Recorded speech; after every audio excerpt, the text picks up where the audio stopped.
There we go. What's good, Mr. Norton? Jamil, my favorite person to do content with. Seriously. Mine too, bro. We're having a blast. I mean, honestly, I'd seen a whole bunch of people comment on our last videos that they're getting so much value out of what we've been doing, and I kind of wanted to see if we could bring some people up and just do some live Q&A. We've got a link that we're going to be putting in the chat, friends.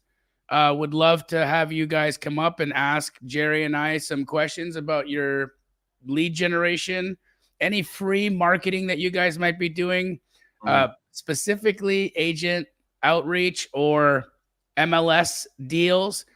Again, remember, guys, those are two different types of lead generation strategies that both utilize real estate agents to get free wholesale deals. Yeah. That means that you don't got to spend tens of thousands of dollars on your marketing. You don't got to spend tens of thousands of dollars on pay-per-click. You don't got to drive around town and door knock people and put out bandit signs and get bylaw tickets and all the other nonsense that you could do or get yourself into.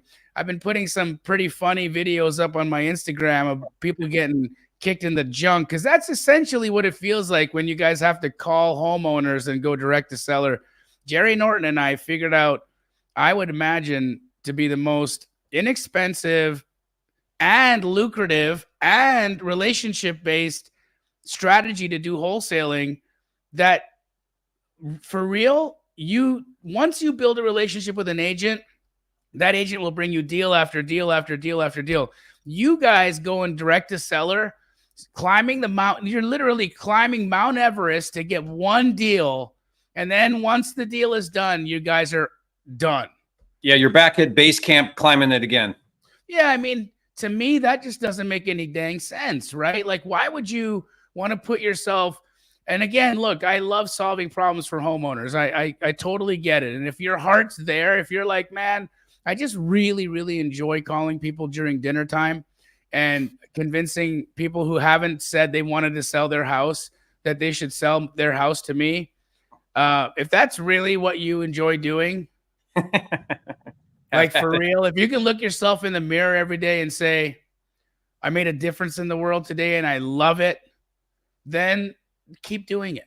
But if you're here because you know that wholesaling is a lucrative way to feed your family and get financial freedom, and if getting yelled at and mistreated by people isn't really your cup of tea, then you should really take a page out of Jerry and I's playbook and significantly look at the agent outreach model. What do you think, Jerry? I mean, there's something to be said for having conversations where we've already identified that the seller wants to sell.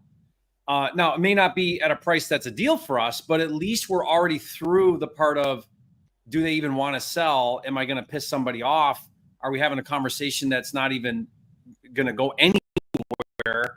Right. We've already eliminated all of that when we work with agents, because either we're going after listed properties. We like to call that a sniper method, right? You're going to laser focus on a listed property, or that agent's calling you once they've identified an off-market lead where the seller's willing to entertain a cash offer. So no matter either way, whether it's an off-market coming from an agent or an on-market listed with an agent, all of our conversations are about an offer on a property that is already determined to be sold.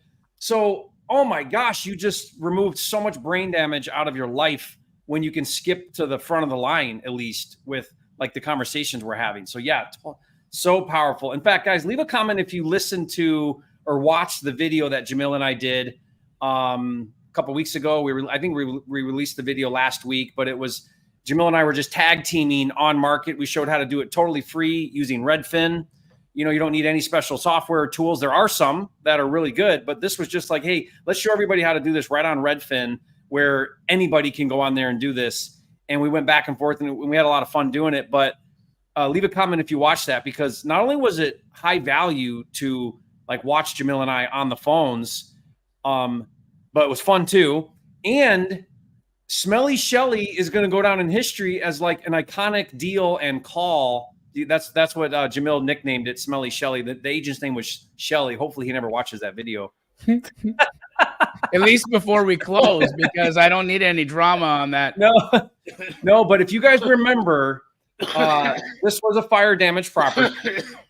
Jamil did the call. This guy had been burned by wholesalers who overcontracted and then canceled their deals. He had a no wholesaler attitude to right out of the gate. He had a you got to come and see it as his way of weeding out wholesalers. Like, I'm not going to take an offer unless you come and see it. And that call was just, Jamil handled it so well. Not only did he say, I hate wholesalers roundabout way, he said, I hate wholesalers. Jamil came right out and said, well, I'm a wholesaler, and like overcame all of it. Jamil did actually go and see the property, which we never like to do because, that takes time. But in that situation, it was the only thing you could do to work that deal. In fact, Jamil shared his game plan of how he was going to take that deal down and do that deal. And he said, I'm going to go on this appointment and I'm going to build such a strong connection with this guy that I'm going to walk out of there with a deal, and I'm going to walk out of there with a steal of a deal. And it was like all foreshadowing, because we ended that session we did together and Jamil literally does what he said, went on appointment, made that connection, made that crazy low offer, like way off of list price, and got the deal. Got it. It's like classic. Like, guys, this works if you do it. The thing about it, Jerry, is that I'm actually going to keep that one because of where it's located and the price I'm getting it at. We determined it would be about a 410, 420 house ARV, but that's just in its current configuration. What I plan to do is increase, because it's a fire burn. We're going to need to do so much in there. So I'm going to increase its footprint into a 6.6, and I'm going to turn that into co-living. Now, because I'm into it for 130 on the buy, right now I have an interested co-living investor who will take it from me for 150. So I've got a $20,000 bird in the hand right now. I'm not going to take it though. I'm not, because I don't get $130,000 homes every day, right? Yeah. So I'm going to buy it at 130. I'm going to put a 150,000 in construction into the thing.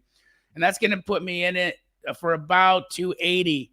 But here's the beautiful thing. Even if I go up a little bit higher, even let's say I spend 170 or maybe even more, if I'm in it around 300, that's fine. Even if I'm in it for 310, 320, I'm okay.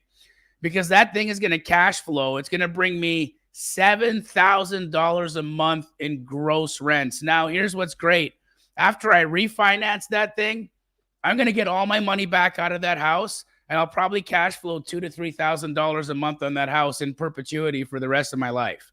As a what's cool about this, Jamil, is when you learn how to buy and buy deep, contract and contract deep, when you learn how to get good deals, and you're not a one-trick pony. So Jamil, you're not a wholesaler only. All I do is assignments. You actually are a real investor.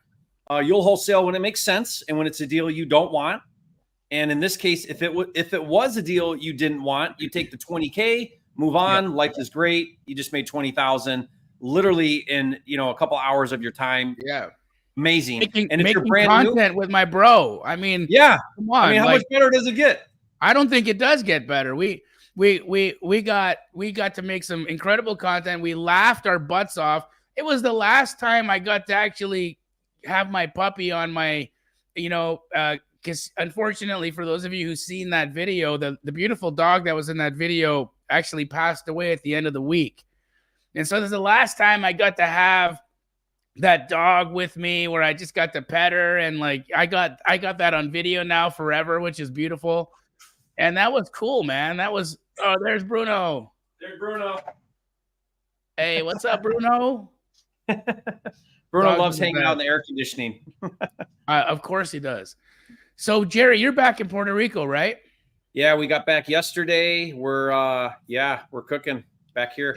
In the comments, I want to hear how many of you guys would love to spend nearly 4 days with Jerry and I learning how to do agent outreach. And like when I say learning, I mean like in a pressure cooker, where by the time, even if you came and learned from us in the beginning of that 4-day period, by the end of the 4 days, you'll have learned so much that you should be as good at talking on the phone with real estate agents as myself or Jerry Norton.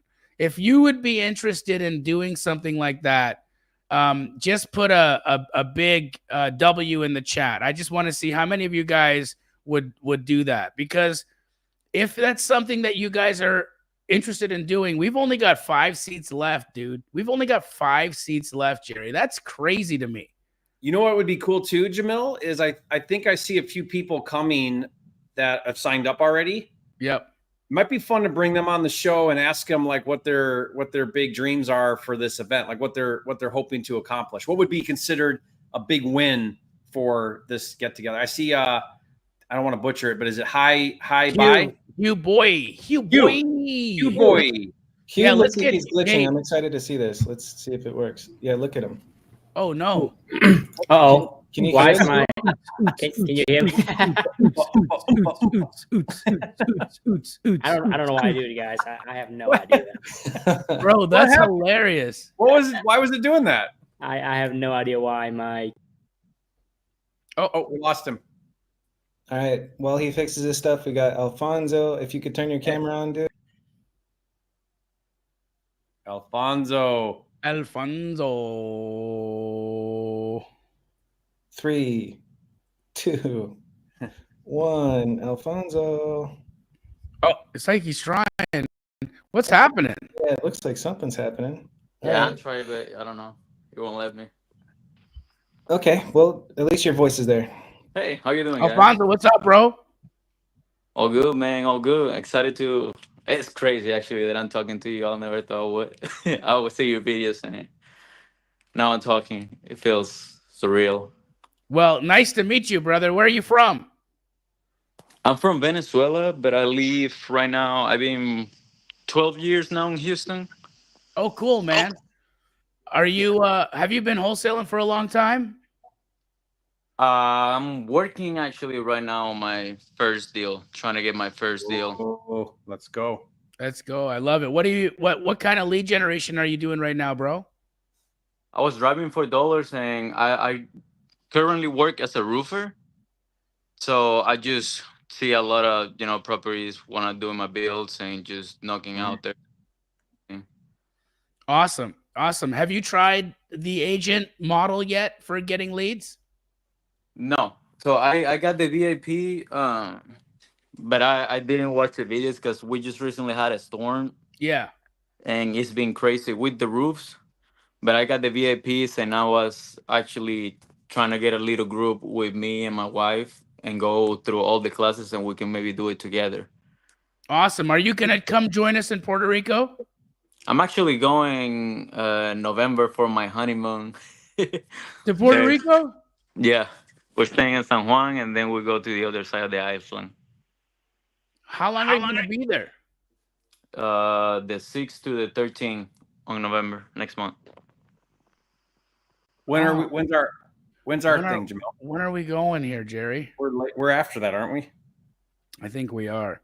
Oh, that makes me sad, dude. Like you could have you're like literally 1 week off. I think. No, hold on a second, Jerry. We start on the. It's my fly. We start on the 13th. 13th. Man, that's crazy. We're going November 13th, 14th, 15th, and 16th. Why don't you just? What dates are you doing again, Alfonso? Actually, my work, because my honeymoon is from the 6th to the 13th. Bro, just that's perfect. He could stay right after his honeymoon. Yeah. Can you get that much time off work? I think so. Dude, you're right there. Let's go, bro. Come on. Come join us. Where are you going to be on your hotel? We're going to be at Jerry's hotel. Yeah. Right in San Juan. See, yeah. Reach out to us offline. We're going to figure out how to make this happen for you. Sounds great. You've already got, you know what I mean? Like you've already incurred the bulk of like all your travel and everything. And like we can, dude, there's no reason why we shouldn't. There's no reason why you can't make it, bro. Well, let's figure this out. Send Jerry and I a DM on Instagram. Yeah, we'll get something figured out for you. And by the way, guys, if you guys didn't know, because I saw a comment here, Puerto Rico is a U.S. territory, no passport. It's U.S. dollar and no passport. Just going Easy, with my man. license. Just That's great. Yeah, just grab a flight. Flights are inexpensive. It's don't let that stop you. No, man. And I've been having analysis paralysis. Like I've been consuming both of you and Pace information for like at least 2 years now. Oh, dude, it's time And to stop. I've been selling solar, water systems, now roofing. And it's like I want the next thing. I want, because I know right now on roofing, I feel like I don't get paid enough for everything I do. And I just keep doing it because the owner is my friend. So I was helping him out. And I know I'm helping homeowners out, but I feel like I just can't do so much more. You did solar like on sales, like door to door? Yeah. Oh my gosh. If Dude, you can everything I do if is you can door do to it- door. If you can do door to door solar sales, bro. You can do anything. Yeah, no joke. Like I think people who can do MLM and succeed, door to door sales. Door-to-door. If you've come from either of those worlds, wholesaling is like a piece of cake. Piece of cake, because you know how to handle rejection. You know it takes, it's a numbers game, and you make way more money than any commission they could ever pay you. Yeah, and that's what I love. I mean, I'm so used to getting no's. That's how I got my wife. She told me no so many times at the beginning. Hey, now we're on honeymoon, so That's awesome, dude. never give up. Never give up, for sure. So you gotta we'll Alfonso, make sure you send Jerry and I both a DM on Instagram, and we're gonna get this handled for you. Let's get you out to Puerto Rico. Well, you're already gonna be there. Let's get you to the event, and let's you know what's really cool? That will be one of the greatest weeks of your life, because you'll have just married your soulmate, and you're going to learn a strategy that's going to be able to feed you and your For the rest of my family life. for the entirety of your guys' relationship. And so I mean, that's going to be one of those weeks you'll never forget. Probably should get her to come, right, Jamil? I mean, get that support with her and let her know, like, look, this is life changing. We have an opportunity here to do something life changing. What a great way to start your life together. Yeah, my heart is racing right now. This is awesome. That's awesome, dude. Nice to meet you, Alfonso. I'm going to see you in person in Puerto Rico, brother. Nice to meet you guys. I can't wait to check your hands. All right, dude. All right. Next up, we got Hugh. Hey, There he is. Hugh. what's up, guys? That was a pretty cool trick you did there. What was that? It's Google Chrome doing Google Chrome thing. I have no idea. I have to switch to another browser, and yeah, it's all the fun stuff. So Hugh, you're coming to Puerto Rico with us. Yes, I bring me and my acquisition manager I just hired a couple weeks ago. So it's gonna be two of us getting the whole department over. So Now you're already running a successful business. If you guys don't know Hugh, how much have you made year to date, Hugh? It's over. Year to date is $1.1 million. Oh my gosh. You know what I love? $1 million. And Jerry, the majority of his deals he's been doing have been through agent outreach, but he's been doing it via text message. So he's coming to get a massive tune in and tune up so that they can take their conversions through the roof. And he's going to be training his acquisition guy. You know what I love about this? I hope everybody watching this sees this. This is why high performers continue to perform high and continue to continually increase, because he's already $1 million producer, but he sees an opportunity to hang out with Jamil and Jerry and learn more so that he can continue to up his game. And then we have people who are like, you know what? I don't know if I want to make the investment.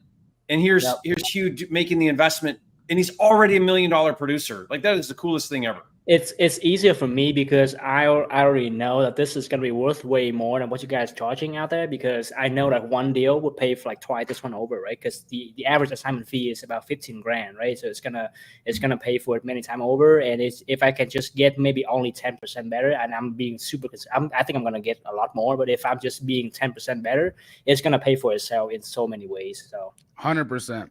You know what's going to be even more valuable than whatever you learn is just being that much closer, proximity to power, that much closer to Jamil and I, because after we spend 4 days together, we're like bros now. We're pals, you know, like you could, you're going to call us on the cell phone if you need something. Like that's the kind of connection you make in a room like this. I mean, we're basically spending nearly a week together. You know what I mean? Like it's impossible not to leave those types of and especially when they're a small group like that. You know, when you go to a big event and there's a couple thousand people, I mean, those are great, but it's not like we get a good chance to interact, right? We're going to be eating lunch together. We're going to be having meals together. We're going to be enjoying the evenings together. We're going to be working together during the day. It's pretty incredible. It's pretty incredible, man. So Hugh, what do you, aside from getting 10% better, what are you hoping we can accomplish with your acquisition rep? Because I think it's genius that you're bringing your teammate, who's very new. So right now, he's have basically getting us to train his teammates, bro. Like how smart is this guy? He's genius. Well, so right now she's doing outbound call to agent for cold outreach, and she helped me filter through like all the leads that come in. So like I am the closer for all the deal, but I want her to be the one who call the agent and ask for the motivation, you know, ask for, you know, the details, and I can only focus on the deals that actually matter. I'm not going to spend time talking to agent that bring deals that maybe retail, right? So she helped me filter through all that. And I'm going to be the closer, but my goal is for her to be the closer herself. So that's the purpose of the trip, is to elevate her from maybe an information gatherer to a closer, which she's really good at information gathering right now. She's asked all the right questions. You know, we have the structure, but I feel like, you know, being the closer will push her towards the next step. That's where I want her to be. So Jamil, what do you think about this? Hugh, would you be willing, if Jamil and I gave you a spot during the training where you could share some of your processes? Because I'm imagining, Jamil, there's probably some unique things he's doing that are beneficial. And I want to learn too, because anybody doing $1 million in volume is got something to learn from. Yep. Right? Yeah, I have no problem with that. That's why I'm here. It's going to be legit. Yeah. So Hugh, I'm super excited to hang out with you, man. You know, Hugh and I have known each other a good minute now, and he's a very, very good, he's a very great dude. But when it comes to his success in the business, I mean, bro, he runs like one of the leanest operations. It's just him and like, how many of you are there? 2? No, I have a team of 5 full-time. So 5 full-time now. 2 ACK, 1 TC, and 2 Dispo. Crazy. But that's for producing $1.1 million and having 5 people on your team. With no marketing costs. Marketing expenses. That's a high margin. That's a high margin business. And the thing I love about agent outreach is exactly the cost. Like I literally just pull like my marketing up to date, and the cost I'm spending on agent outreach for the software, for the texting, like, you know, the carrier messages, like all in combined is like $2,000 for the whole year. So, and he used to do direct to seller, Jerry. That was his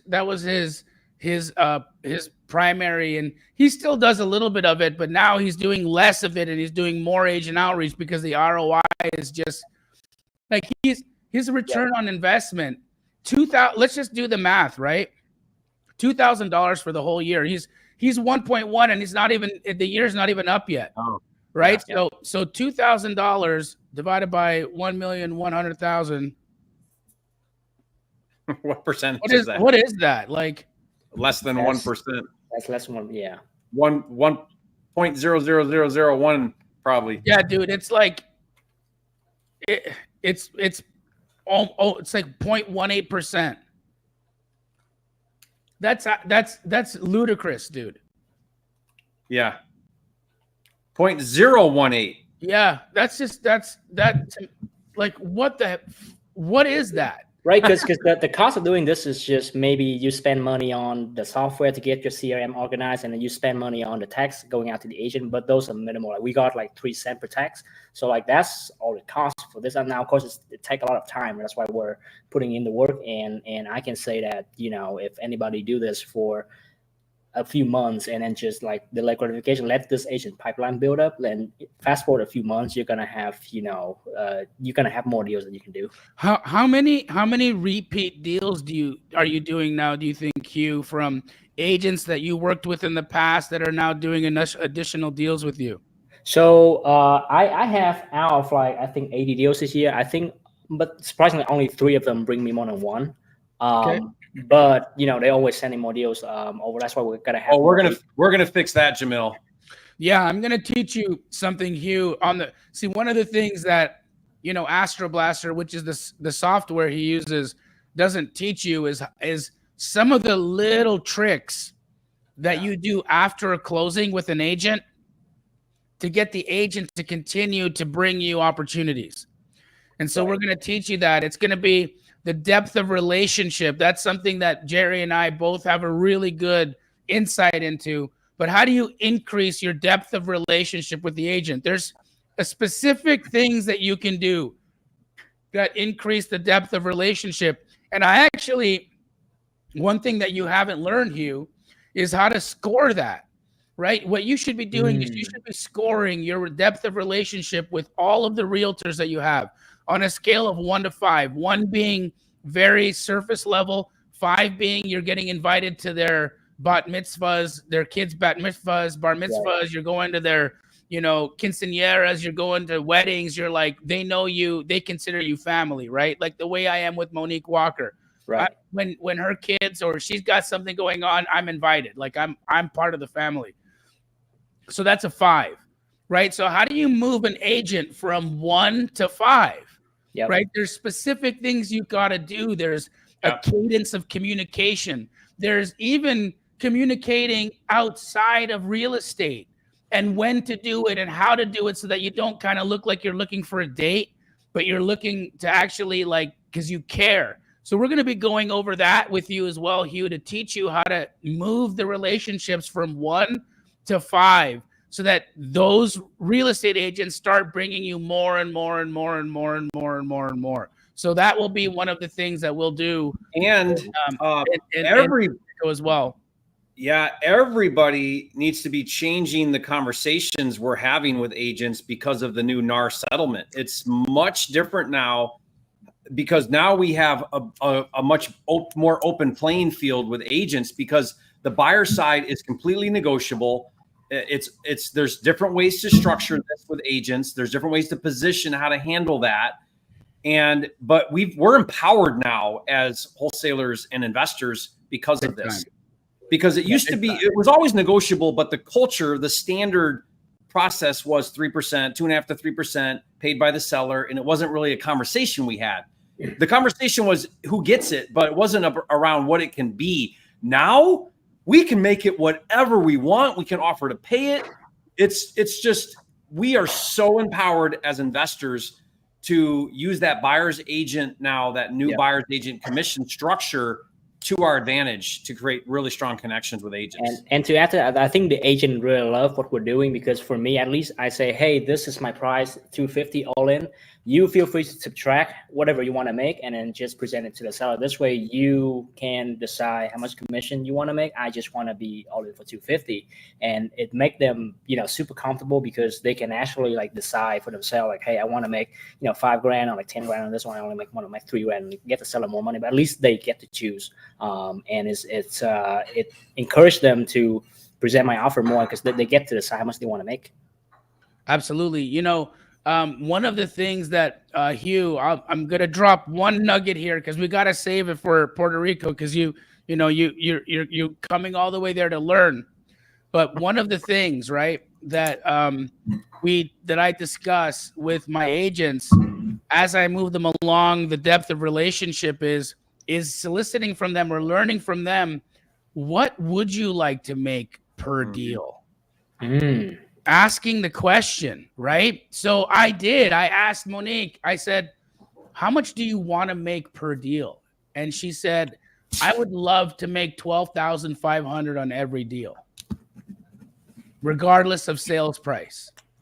So now I know where we got to go. Now I know what she's trying to accomplish on every single deal.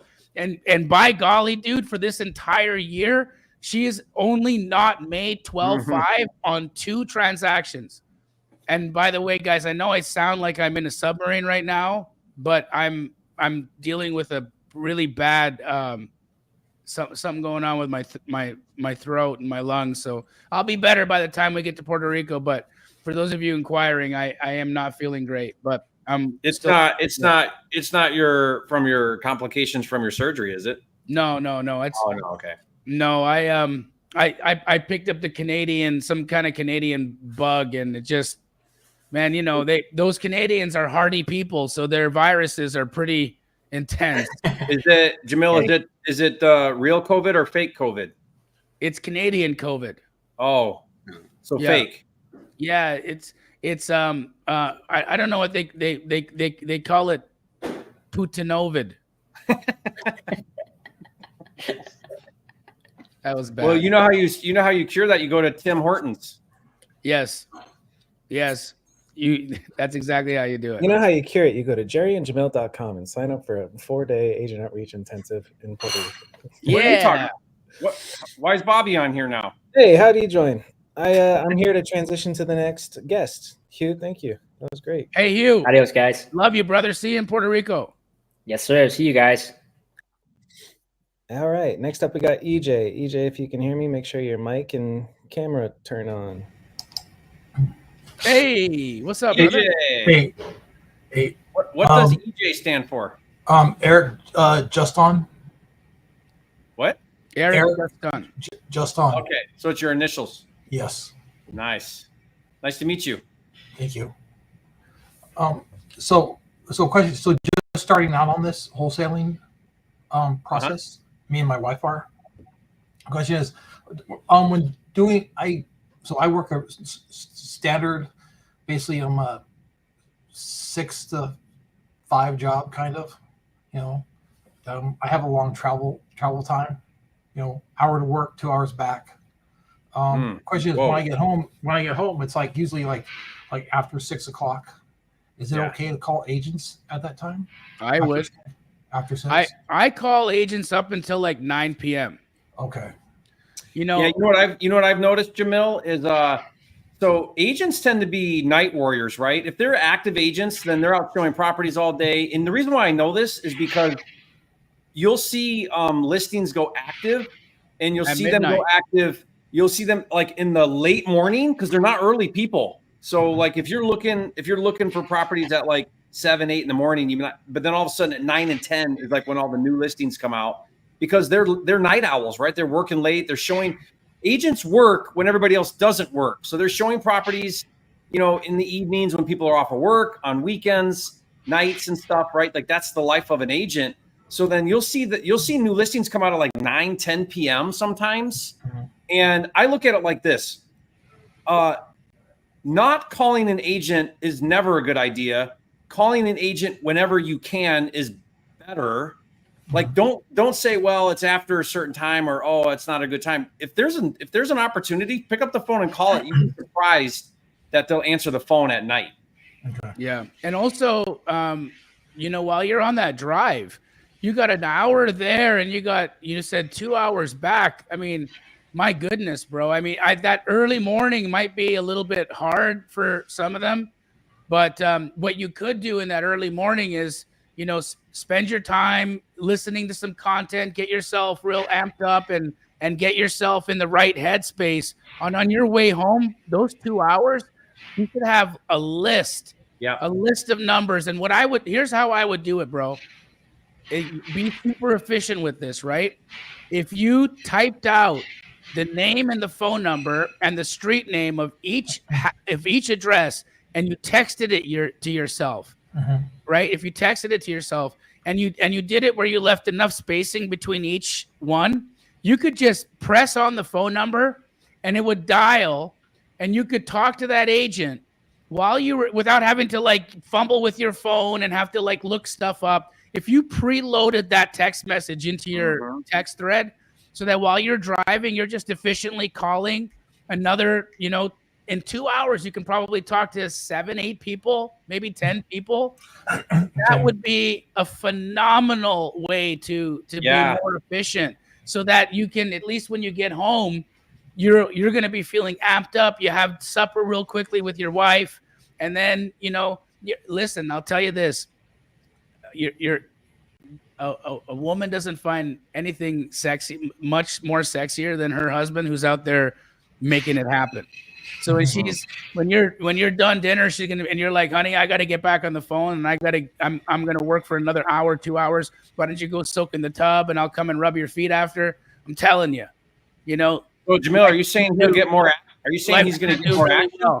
Huh? He's going to get more. He's going to get more action if he does this. He's look at what he's trying. He's working his butt off here. He's going and doing a 9-to-5 job that's really more like a 7 to 6. And then he's coming home and he's smashing the phones on his way home, and he comes home and does another hour of it. She's gonna say, "Look at this guy, man. This guy's for real." Another thought along what Jamil's saying there, EJ, is let's say at nighttime when it's late, because you're probably going to be night owl in this at first. And by the way, you're in the hardest spot of all, because you got your full-time hustle and then your side hustle. That transition from side hustle to full hustle, that's hard, man. But you got to just work through it.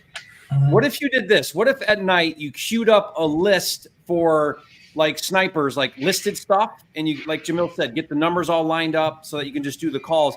What if you had a separate list, which maybe is your outreach and your follow-up list, and then on your way home, you're dialing those? So that way you're hitting like the fresh stuff in the morning on your way to work, you're getting those calls done. Then on the way home, you got another list and you're nailing that list. Dude, you're going to get a lot done in 4 hours of driving and commuting.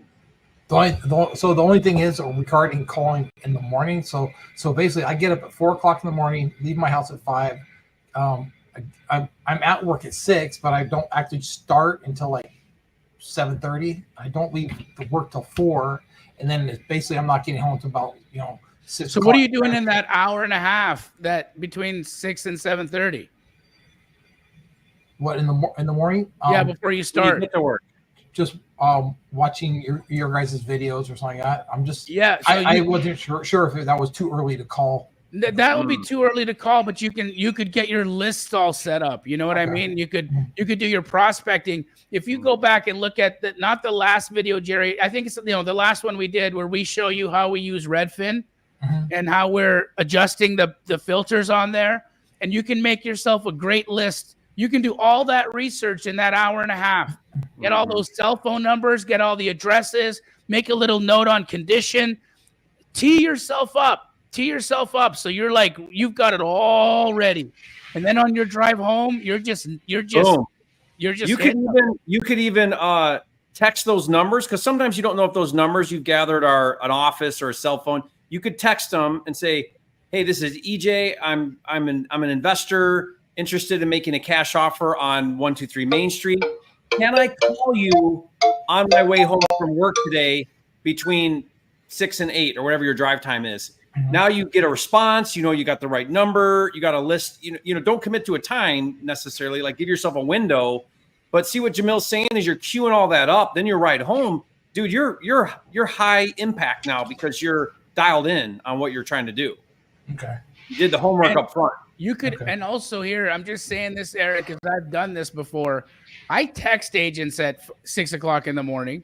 I won't call them, but I'll text them and I'll say, "Hey, I know it's really early in the morning and I apologize, but I'm interested in this property. Could we schedule the call? Could we schedule to talk sometime today after 5 or whatever it is that you start driving?" And you could send that text message in the morning so that when you're driving home, they're expecting to talk to you. Okay. Right now they're like, they're excited because they got a potential bite on their listing. So they want to hear from you. They want to have that call. You could also tee those up as well. That'll help your connection rate, because you also saw that when Jerry and I were calling after a certain hour of the night, the agents, they don't all answer their phones. So if you teed up those text messages in the morning and they were expecting your call between 5 and 6, like right when you left, bro. Yeah, you probably have a 90% connection rate. Okay. You literally have 2 hours there, an hour because you get there early, and 2 hours home before you're even interrupting your home life, you've got 5 hours a day that if you organized it really well, you could be getting a lot done. You literally could be doing deals every month in that window of time. Okay. That's Yep. good. Yeah. Are we seeing you in Puerto Rico, Eric? Unfortunately, no. I got other. Well, here you know what, you got a lot of game from this. Here's what Jerry and I are expecting from you. Okay. We both want to see you make this happen. And so the next time we do this, we don't know when we're going to do this again or where we'll do it again, but it'll happen. Jerry and I love hanging out with each other. So I'm going to remember your face, and we're going to see you at the next one we do. Okay. All right, bro? All right. We're rooting for you. Yeah, you got this. Cool. Thank you. You got this. Very good. Thanks, EJ. You're welcome. Alrighty, next up we got Scott Beauchamp. If you can hear me, turn your camera on. Scotty. What's up? Scott. Man, What's up, dude? You're coming to Puerto Rico, aren't you? Yeah, no, I am. It's going to be super cool. I can't wait to meet both of you guys. Finally, like, I've been a dude that's been, like, watching way back since, like, probably 22. I've had, like, another little kind of hustle going on, but I finally, like, transitioned full-time. So it feels good to just really get this thing ramped up, because I'm like, if I'm working two businesses, there's just both are going to blow up. So I'm just, like, finally just in that spot to really, take this full time. So it feels so dang good. But I had a quick question with the NAR stuff, because that's what kind of sucks. I mean, it doesn't suck starting at this time, but just how do you guys go about, like, pushing, like, the double dip to these people now that they can't really disclose where that, buyer side commission comes out of, whose pocket it comes out of? Like, I'm just kind of curious how you go down that road of, pushing the double dip. Yeah, I've got some strategies. What have you been saying, Jerry? Yeah. So what I do differently now is, before I would say, hey, I'm unrepresented. Can you represent me on the buyer side? And then they would say yes or no. And that was the end of it, because there was already an assumption that commission is 2.5 to 3. It's predetermined. Everybody knows it, and you don't have to talk about it. So now what I say instead is I say, hey, I'm unrepresented.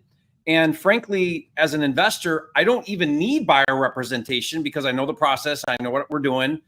But that buyer side commission is up for grabs. And I'd like to talk to you about that. How do you want to handle the buyer's agent commission? We've got lots of choices here. We could remove it completely. I could give it to you. I could pay it. The seller could pay it. We could make it bigger. It's up for discussion now, how that buyer's agent commission is handled. So I put it back to the agent, the listing agent. I say to the listing agent, here this is, it's wide open. The seller doesn't have to pay it. We can pay it on our side, and we can determine what that amount is. Where are you at? And what I'm trying to do here is I'm trying to open up this conversation with the listing agent that the world is ours now, and we can do anything we want with this commission. Yeah. In fact, I'll say to them, look, as long as I hit my number, I'm more than happy to let you do the buyer side. And now think about this. This is what's so cool about this, Scott. Mm-hmm. A lot of agents have a moral dilemma with dual agency. We call it double dip dual agency, because they're worried that the seller is going to think that their loyalty is not to them, and their listing is with them. And so dual representing sort of creates a conflict of interest. Yeah. Right. So that's why some agents have a moral dilemma with it. But that moral dilemma, what I'm finding, goes out the window when the seller no longer is paying that buyer's agent commission. Absolutely. When you're paying it, because now they don't have to have this conversation. They get to just say, hey, you know what? This is my buyer. They're taking care of the commission on my side. You don't have to worry about it, seller. We have our listing thing, and don't worry about it. And now the seller's like, well, I'm not paying it. It's when the seller sees a 3% commission to the buyer's agent, and they're like, well, that's my agent. Dude, I'm feeling a little uncomfortable with this. That's where that comes from. But it goes away now. So what we're doing is we're offering to cover that side and not ask the seller to pay it. Now, if we wholesale, we pass that on to our cash buyer. It's built into the deal, so it doesn't really matter, right? So the deal still has to pencil, and we're just backing that out of the number. But it's making it so much more powerful. Yeah, I kind of I correlate it to free shipping. You know how like someone will sell an item and shipping is built in, but just because you see free shipping, you just automatically think it's a better deal. Just like a seller's like, well, I don't see the commission, so it's a better deal. But no, it's actually coming out of your pocket still. You're still paying for it, but it Yeah. doesn't feel like it. You don't feel that sting for the seller. Yeah. So why ask the seller to pay the buyer's agent commission if we don't need to? Now, a retail buyer does because they don't have the money to pay it. But as investors, it's just another line item. We just bake it into the deal. We pass it on to the cash buyer, or if we're taking it down, we just know that, X is my price, X is my commission, my total is where I want to be at the end of the day. What do I care? And now I can tell that agent, it can be more than 3%. We can make it 5%. We can make it 10%. We can make it whatever we want. What do you want to do? We go back to what Jamil said. How much do you want to make? Okay, great. Let's make that the commission. Just get me the deal at my number and you can make all that upside. So how powerful is this now? I 100% agree, Jerry. That's how we're doing it too.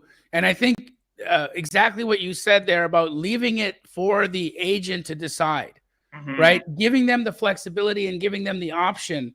And one of the things that I love doing is highlighting how, because I'm an investor, because I'm willing to pay the commission myself, and because I'm bringing the conversation up right out the gate, that I'm saving the listing agent from uncomfortable conversations in the future. Yeah. And I'll say, hey, one of the things you're going to love about working with me is you're not going to have one of these weird conversations with a buyer's agent on who's going to pay them. So here's what I'm proposing, because I'm a real estate investor. I bought lots of homes. I can self-represent, but I always love it when the people I work with actually get paid for work they do. I think that's an important thing. I believe in that, paying people when they do something. So if you represent me, I'm happy to pay you out of my pocket. That way you don't have to worry about going to the seller and asking them to have to pay the commission. Now, if they're like, well, that sounds great, automatically I know my offer's got to go down 3%. Right? And I just know that, right? So when I'm giving my number to the agent, I'm not like hemming and hawing and being like, okay, so I would have really offered 100,000, but now I got to pay you 3,000. So it's not, no, I'm like, I'm 97K all in and I pay 3% to you. Yeah. Okay. On top of that, beautiful. Love it. I'll send you the offer for signatures. I just have it buttoned up. And the way that I present it is like, this is how I naturally do it. The real estate agents love that. They love being able to go to their seller with that all handled, with none of that being left to still have to deal with. And also, the reality is right now, I've been asking real estate agents how their conversations sound. And they're saying, Jamil, it is the worst. They're getting buyers agents they're not even starting with, is this home still available? or can we see this home today? What they're starting with is your seller paying a commission on this property? That's how they start the conversation. They just send a text message with, is your seller paying a 3% commission on this property? And if the answer is no, they're not even showing their buyers.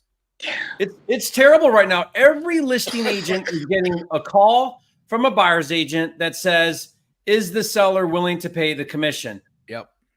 Every listing agent's getting their phone blown up from buyer's agents because now they have to find that out. It's not predetermined. So they have to do that call. They have to find that out. And like Jamil said, if it's a lower amount or if the answer is no, then that buyer's agent's taking their buyer somewhere else and the buyer's not even getting a shot at it. And you know what else is powerful, Jamil? Imagine this. So guys, think about this. The end game isn't the listed properties. It's the off-market properties. So imagine telling a listing agent, hey, listing agent, on your next appointment, when it's a distressed property, it needs a lot of work. It's a hoarder house. It's a cash investor type of deal. This is what you say to that seller. You say, look, I have an investor. He buys all cash. He's fast. He's convenient. He'll take it just as it is. He won't ask you to do repairs. In fact, you can leave anything you don't want. You can just leave it here. He'll take it just like this. We don't have to have showings. We don't have to have inspections. We don't have to have appraisals. We don't have to have contingencies. We don't have to get financing. All of that goes out the window. Why don't we see what his cash offer is and see if it's something that you want to entertain? And by the way, Mr. Seller, Mrs. Seller, you don't have to pay me anything. You don't have to pay me a listing fee. You don't have to pay anything. My buyer takes care of me. That's a huge value add to the seller on a listing appointment. And then you say to that agent, you say, look, you know, you're used to getting 3% for a listing. And maybe if you're lucky, you get a buyer side. So max you would ever make in a normal market is 6%. I'll pay you 10%. Yeah.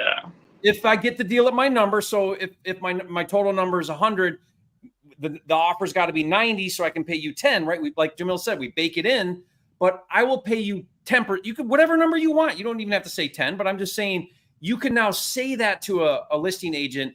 Now that listing agent is looking for distressed real estate. They're marketing for distressed real estate. They're excited to go on appointment with distressed real estate. They are all in with you on this, but you got to coach them now how to do that. And that's why, like, too, like, you know, when you're doing agent outreach, and like, I love it too. That's why perks of being an Astra, you know, having a list of agents to call on. When you're doing that, like, cold outreach just on like a list, do you probably pitch that, right? When you're talking to that person, just trying to, you know, get them to send you distress listings, like, hey, like, you know, also you could, you know, sit down with the sellers, tell them that I'm covering your commission, all that, right? Is like trying to throw that in there just to kind of sweeten up, you know, the deal even more. Yeah, the way Jamil describes it, because you have to coach them on what you're looking for. Jamil says, in original condition or needs a lot of work. Mm-hmm. Isn't that what we're looking for? Original condition. Because if they don't understand original condition, everyone knows what that means. But if they're like, oh, it's clean, it's livable. No, those cabinets are 50 years old and they're going to need replaced, even if they're functioning. Yeah. So original condition or needs a lot of work. If you sit down with a seller and it's original condition or needs a lot of work, that is what we're looking for. This is the conversation you need to shift to with that seller about bringing us in for a cash offer. Yeah. Do you also say like something that's not financeable too? Because like sometimes I've been sent those cleaner properties, and you know the seller just wants the world for it because they know that they're probably looking for, you know, someone like an FHA guy, and so I just wonder if you would just, when that happens with an agent, you just repivot, right? Like you recoach the agent. Hey, this wasn't quite the right fit. This is a little too nice. Yeah. But keep going. Like encourage them. Like, good job. Thank you for calling me. This is perfect. I can give you a number, but it might not be the right situation given the seller because this property is pretty clean. They'll get a lot more. Maybe the best move is to list it. But remember, we're looking for the 5% of real estate that's distressed, where the seller's highly motivated. That's what we're looking for. Right. And we want those agents to bird dog those for us. Yep. Yeah. No, cool. One quick thing too, like as far as doing like, you know, those follow-up texts to someone that hasn't like sent you addresses yet, but like is saying that, you know, that they're motivated to work with you, and you know, if they come across distressed stuff, they'll send it through. But you know, someone that's not gonna come across it as much, they're more on the retail side. Like, when would you schedule shooting out all those texts? Because I'm doing it manually. I just wonder if you hit the on-market stuff in the morning, like schedule-wise, like 9 to 12, you hit the on-market stuff, and then, you know, the reloads, like you say, Jerry, it's like maybe to those agents that haven't come across stuff yet, like schedule that towards the end of the day, just so you're not burning energy up, you know, shooting out texts, you know, for like an hour or two. Yeah, Well, I mean, go ahead, Jamil. I don't necessarily think it matters as much what time of day you send it. It matters for your own sake, right? Yeah. Like when would it be better for you to have to send that message out, or would you prefer to send a message out where you might potentially talk to somebody earlier in the day, whereas you send the follow-up at the end of the day because you know it's just a follow-up and it's not likely going to land you on the phone. Yeah. Right. And so it's about timing it based on your own energy levels and whatnot versus when it's going to be a better time. Okay. Yeah. Because I love your thing, Jamil, like closest to the money. And that's why I think those people that, I like a tier 1 through 5, the tier 1s are kind of like the people that they might do, you know, real estate part-time, or they might run into more retail stuff. So it's like, those people I feel like should be on the back half of the day because they're just like a bit further from the money, you know? So, yeah, I agree with that, Jamil. You want to be on the phones during the good times and then filling in the gaps with the texting, because on the receiving side, everybody gets the text, even if they get it in the morning when they wake up or whatever, but everybody sees the text. Yeah. So it doesn't matter when they receive it. It matters when you send it. So that way you're using your time the most wisely, right? True. No, cool. But I'm stoked to see you guys on Puerto Rico. Yeah. Hey, what was one of the things that made it an impossible thing for you to miss, Scott? Wait. Oh, yeah. The event. Yeah. No, I'm just like, when I saw that pop up, I'm just like, to get actual one-on-one coaching, because like, you know, you could record your calls and critique your calls, but guys that have been in the game, like you guys say, like your 40 years combined, it's just like, I mean, where else can you get that? And especially for the price too, to me, it's such a no-brainer. And like Hugh said too, it's like average deals I know out here are 10 to 15. So, I mean, it's going to triple what we just spent on that. So to me, it was just like the value is like 50x what we just paid. So Love it, brother. Yeah, no, it's going to Great be mindset. Great mindset. Yeah, no, it's good seeing you guys. Thanks, Scott. All right, next up we got Chandra. Chandra? I can't actually add you, Chandra. If you could get your device to work, we'll come back to you. We're going to Pamela. Hi, guys. How are you? Good. Jamil and Jerry, I haven't seen you guys in a while. I just kind of was on YouTube and you were there on the subject that I knew. Happy you joined us. Right time at the right place. Yeah. Do you know what we're doing in Puerto Rico in November? I did not know anything. Oh my goodness. So Jerry and I are taking a small group of people, very small group of people, and we're going to be doing one-on-one intensive agent outreach training where if you haven't yet done a deal, if you've been nervous to get on the phones, if you don't know what to say, if you don't know what even where the phone numbers are, one of the things that I was going to save this, but I have a real estate agent list, a national real estate agent list that you can't get from like just your regular skip tracing provider. I spent $20,000 on the list. Wow. I'm going to be giving it to every one of the attendees who come to the Jerry and Jamil event in Puerto Rico. So you're not only going to get the list of agents, you're going to get training on how to have these conversations with them. We're going to be listening to you on the phone. And while you're doing it, making notes so that the next call that we watch you do, you've got the corrections made. By the time you leave that 4-day event, if you haven't mastered the process, then the next time we do it, you can come for free. It's that, I'm telling you, that's going to be one of those things where there's just absolutely no way you're going to leave that without all of the, like every aspect of what you're trying to accomplish here completely done. So when are the dates?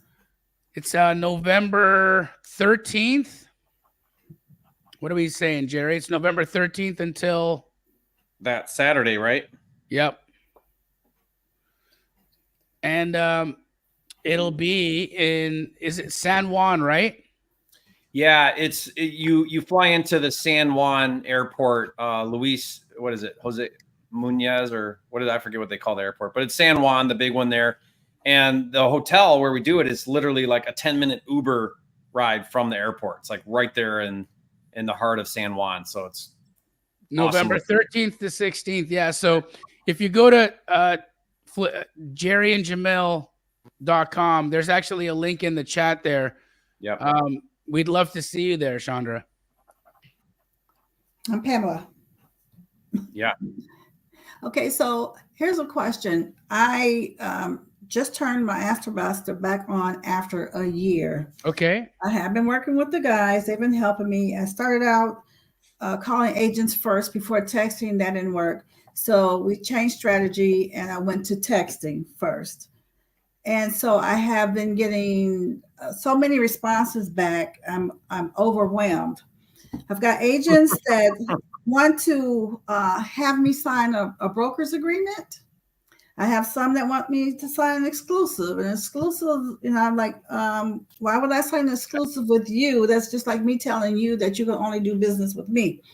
So the broker's agreement, because they're all pitching the new law that went into effect, I'm trying to understand, is that just like a general broker's agreement or is it more of an exclusive? Well, I'm only, because each one keeps asking me, are you working with the agent? Are you working with the agent? And actually, I'm not at the moment, but I will be. And I hope to work with several. So how do I get out of that? Yeah.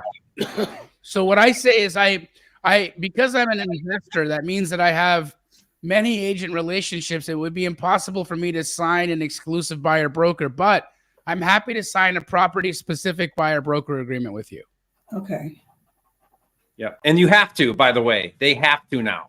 So that means every single property we look at and every single listing agent we work with, at some point, they're going to have you sign that buyer broker agreement. But like Jamil said, it needs to be a property specific. It's just for this address. So you want to make sure you look at that and be careful. Don't sign an exclusive. Like that's a blanket agreement or a property specific agreement. But that is normal now. Like you're going to have to go through that. It's just one more thing to sign. So it's not a big deal. But just understand that with the new laws, that's how that's handled. Okay. Yep. Just you want to have the vernacular, right? All of this is wordsmithing. So like Jamil's a master at this, and he'll tell you, say it like this, and it removes objections, it simplifies it. The agent now understands what you mean, where you're at, why it's this way. And because think about it. If, like Jamil said, if you're an investor and you're working with multiple agents, you couldn't possibly sign an exclusive because that would then prevent you from working with anybody else. Once you explain that the right way to an agent, they're like, oh, that makes sense. I get it. No problem. Okay. Right? They're just used to that pitch because that's what they pitch retail buyers is I'm going to be your exclusive agent. So once you educate them on that, then I've never had it be an issue. Yep. So the other thing is that my text is open, so they have to call me back and ask me what do I need. So I then give them my buy box, but I always tell them that I'm looking for something that I can force appreciation into. So, but it seems like I'm still getting those as thinking retail. She's looking for something retail because I want to fix her. You got to use more. You got to dumb it down a little bit. Forcing appreciation is a word I understand. Jerry understands. You understand the concept, but when you talk to an agent, they may not get that. Okay. Right. So you got to be like, I'm looking for the dirtier house. I'm looking for a hoarder situation, something ugly, something original, or it needs a lot of work. Like the more descriptive you can give them for that property, the easier they'll under. When you say force appreciation, it sounds real smart, but they don't get that. Okay. Yep. You guys have really helped me. You don't know. Well, Chandra, we're going to help you 100 times more. Go check out that link and come join us in Puerto Rico. I think that you would be a prime candidate for a huge amount of value out there. Okay. Yep. We'll see you there. And you guys watching, this is all levels. So if you're working on your first deal or you're like Hugh and you're already $1 million producer, there's a spot here for you to get massive value at this retreat. Absolutely. Thank you.